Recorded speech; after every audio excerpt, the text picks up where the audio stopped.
Վերջին մի քանի ամիս ընդհանրապես սնունդ Արցախի հանրապետություն չի մտել։ Ստեփանագերտ քաղաքի բնակչության համար 5-ից 10 օրվա սնունդ էր մնացել, հնարավոր չէր օգնության հասնելը։ Մեր հետևում էր գյուղներ, դիրքից հետ ես նայում, գյուղից ծուխ է գալիս, կանանց երեխաների խաղ բնակչության շատ մեծ կորուստներ կունենային։ Պարզ էր, որ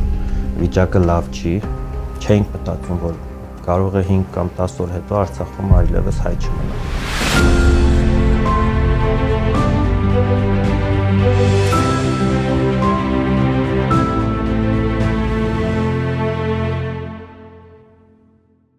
Հայկ Սողոմոնյան, ծնվել եմ Արցախի Մարտունու շրջանի Բերդաշեն գյուղում, 2023 թվականին աշխատում էի սոցիալական զարգացման և միգրացիայի նախարարությունում որպես բաժնի պետ, 2023 թվականին սննդի բաշխման համակարգողներից մեկն էի բլոկադայի վերջին ամիսներին։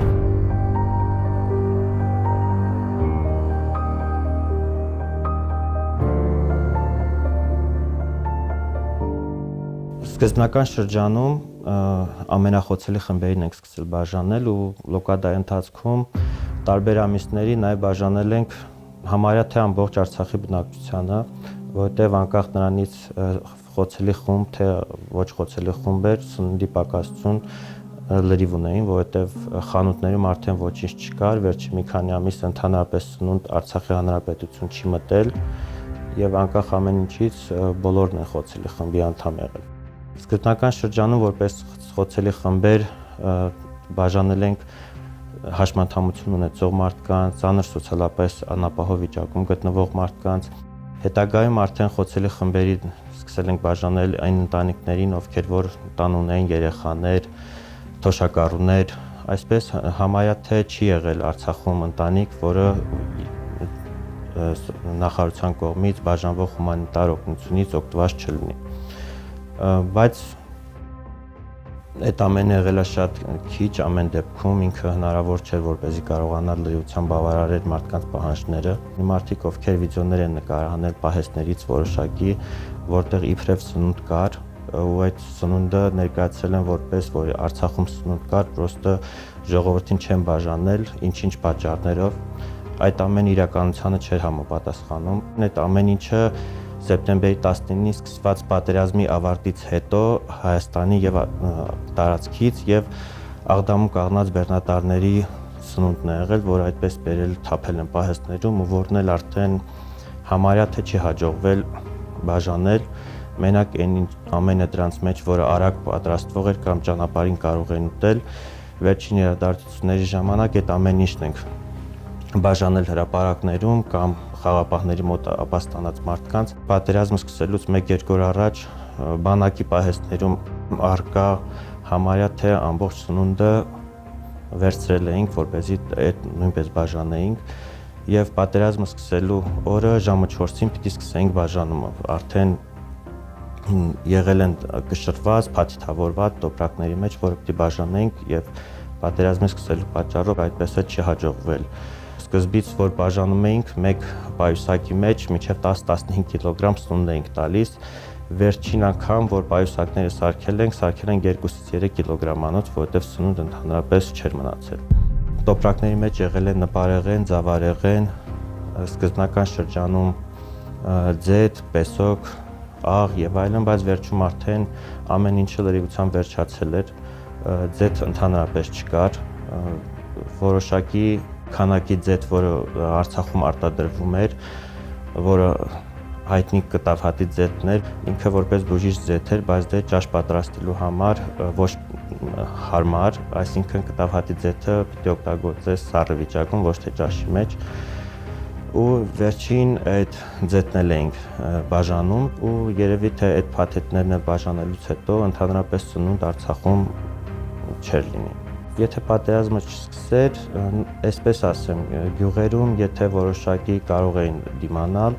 Ստեփանագերտ քաղաքի բնակչության համար 5-ից 10 օրվա սնունդ էր մնացել ամենաշատը ոչ ավել, այն էլ թերսնվելու պայմաններում։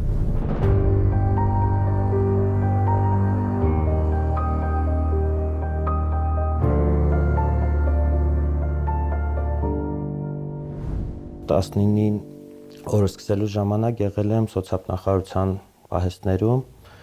ու պահեստներից Մարտունու համար ուղարկող հերթական խմբականակը մեքենան բարձելուց հետո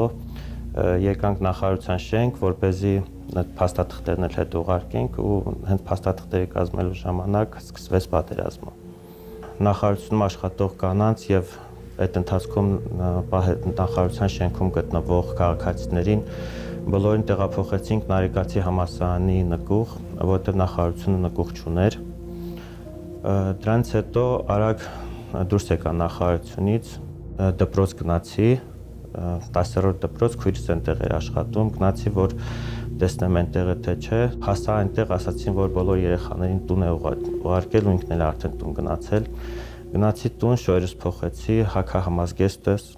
որը միշտ տունն էի պահում, ու եկա նախարարություն, որ ճանապարհվեմ դեպի Մարտունի գնացող մեքենան, որը որ բարձել ենք այդ մեքենայով։ Գիշի խաշմերուկից արդեն ոտքով 3-րդ պաշտպանական զորամաս, Բերթաշեն, Հացի, Աշան այս գյուղերի արանքում դիրքերից մեկը հակառակորդը ճեղքել էր, արդեն հետ էին քաշվել եւ զորամասից մի մեքենա օգնություն հասավ այդտեղ, հենց այդ մեքենայով հասանք վերևը մարտական դիրք, այնտեղ մոտորապես մի 5 կիլոմետր եւ ավելի ոտքով գնացինք, որտեղ մեքենայի հնարավորություն ճանապարհը չուներ եւ բայց այդ նաեւ վտանգավոր էր 20 թվականի պատերազմից հետո Արցախի սահմանների դիրքերը իրարից այնքան հեռու էին, որ հանկարծ ինչ որ մի դիրքի վրա հարձակման կամ վտանգի դեպքում հարևան դիրքերից համարյա թե հնարավոր չէր օգնության հասնելը։ Այնպես էր ստացվել, որ դիրքում բոլորս մեր մանկության ընկերներով էինք ու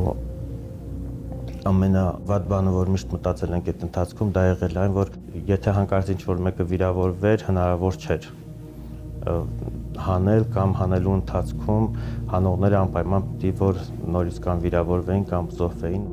Մեր հետևում մեր գյուղներ ու ամենածանր պահը եղել այն, որ գյուղը ռմբակոծվել է, դիրքից հետ ես նայում, գյուղից ծուխ է գալիս, արկերն են, որ պայթում են գյուղում ու չգիտես ում ինչ է պատահել, ոչ մի ձևի կապ չկա ու մինչև այն պահը, որ առաջին մարդը հասավ մեր մոտ գյուղից ջուր բերելու, նոր տեղեկացանք, որ բարեբախտաբար մարդու բան չի պատահել։ Զենքը իջեցնելը, զենք թողնելը շատ ծանր է եղել։ Իրականում խոսքերով հնարավոր չէ բացատրել այդ ամեն ինչը։ Պատմականորեն Մարտունու շրջանը երբեք նահանջելու կամ ինչ-որ դիրք թողնելու մասին ժողովուրդը երբեք չեն մտածել։ Պատերազմի ժամանակ ամեն մարդ էլ վախենում է, որ կզոհվի։ Բայց լինում է ավելի գաղափար, ինչ-որ մի բան, որը հասնելու համար այդ քո վախը հաղթահարում ես։ Կազնավուրի օրինակը Մարտունու քաղաքապետն էր, ոչ զինվորական, եւ հենց այն պահին, երբ հակառակորդը արդեն հարձակվում էր Մարտունու աշխարհազորայիններով, հիմնականում ոչ զինվորականներ էլի, քաղաքապետարանի եւ այլ աշխատողներով դուրս են եկել հենց հակառակորդի վրա հակառակ հարձակման զորամասի կամերաների կողմից այդ ամեն ինչը նկարահանվել է ու իրենց կյանքի գնով կաղնեցրել են հարձակումը ու նաեւ հակառակորդին Ադրբեջանին պատճառել է մարդկային մեծ կորուստներ ոչ միայն այդտեղ, նաև Մարտունու մնացած բոլոր հատվածներում։ Բանակում չկար զինամթերքի մեծ պաշարներ, մի քանի օր գուցե հերիք էր, բայց ժամանակակից պատերազմը դա փամփուշտի պատերազմ չէ միայն, փամփուշտ օգտագործում են վերջին պահին։ Ժամանակակից պատերազմը դա ԱԹՍ-ների, հրթիռների պատերազմը, եթե 20-30 տարի առաջ ասում էին հրետանի պատերազմի աստվածն է,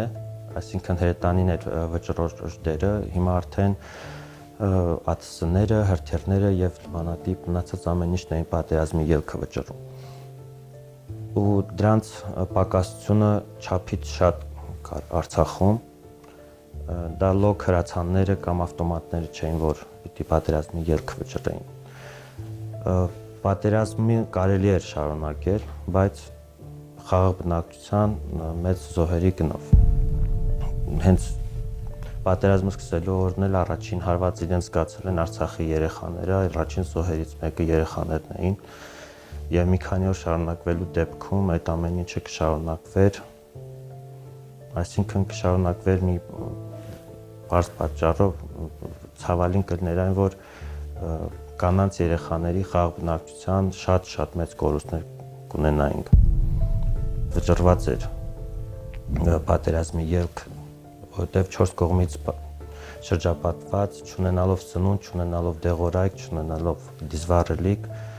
հնարավոր չէր, որպեսզի երկար կարողանալ դիմադրել 100,000 բնակչությամբ առանց որևէ մի միջոցի ընկրվել 10 միլիոնանոց Ադրբեջանի դեմ, որը իր զինանոցում ուներ արդեն նաև ՆԱՏՕ-ի զինատեսակներ, վարձկաներ եւ այլն, մի քիչ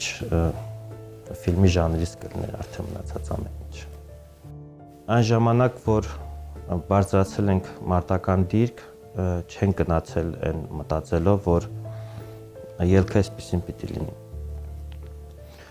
Գնացել ենք այն մտքով, որ կպաշտպանվենք, հնարավոր է նաև Հայաստանից կամ օգնություն լինի, եթե 1-2 օր դիմադրենք, հնարավոր է նաև կաղնեցնեն պատերազմը եւ այլն։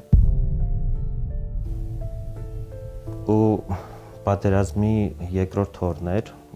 գյուղի աշխարհազորային գումարտակի հրամանատարը եկավ մեր դիրք։ Այդ մարդուն ընկճված վիճակում երբեք չենք տեսել։ Թե պատերազմի ժամանակ, թե ընդհանրապես իր ամբողջ ծառայության ընթացքում, ու այն պահին, որ հարցրեցինք ինչ լուր կա, միշտ դուխով ինչ-որ պատասխան էր տալիս,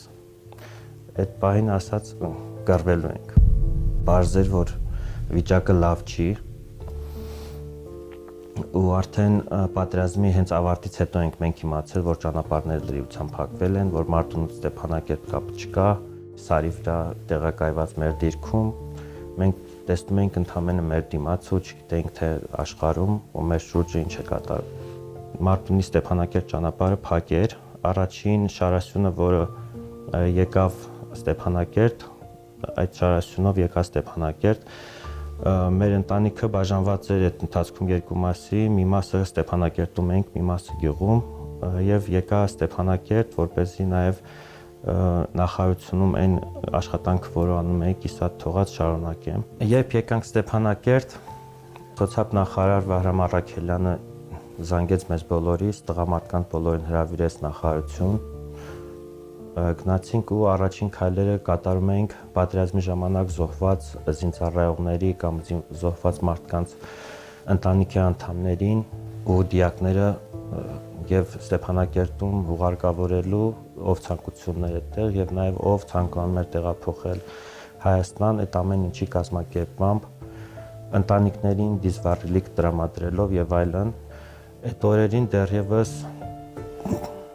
չէինք մտածում, որ կարող է 5 կամ 10 օր հետո Արցախում այլևս հայ չմնա։